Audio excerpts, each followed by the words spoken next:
ito lang, sasabihin lang rin ako pag naglalaro ng clay. Ano? Ano ba yun? Ito lang ang sasabihin ko. Alam niya kung saan ako natuto na ano na ito sa sarili ko lang. Natuto ako na ito gumawa ng slime. So, wala akong ginamit dito kung yung sabon na may bula-bula. Nang gamit ko lang dito sa may clay, kaya yun, lumabot siya sobra. Katulad lang ng mga iba tayo. Yun lang. Tapos, ano ba yun ito nga pala yung mga gamit ko, guys.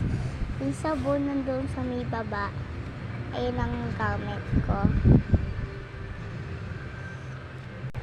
Itong gamit kong clay, and then nasa baba yung sabon. Ito yung nalagyan ng ginagamit ko ng panggawa ng slime o clay. Basta yun. Ayun, habang nagkukwento ako, naglalaro ng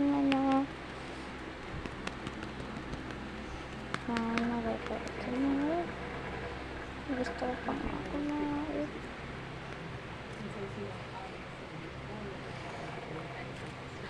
wow!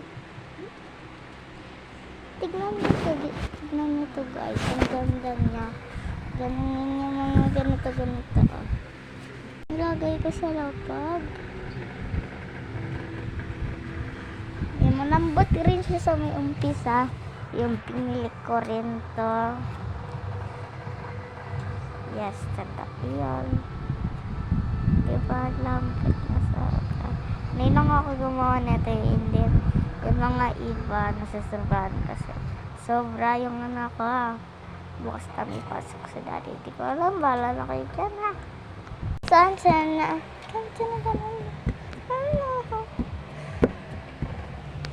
Ang papatang malamang. Puti nga rin. Hindi siya nadudumihan. Hindi siya tumitigas. Ang ganda neta, guys. Kaya gawin nyo na to, tutorial. Yes. Ito yung gamit ko niyan kanina kapag lobat ang cellphone ko. Ito, pintang case niya. Opo. Opo yan. Opo. Yes. Ito, Realme. Yung gamit ko. Yan lang. Bye. Aray ko. Tulog na ako.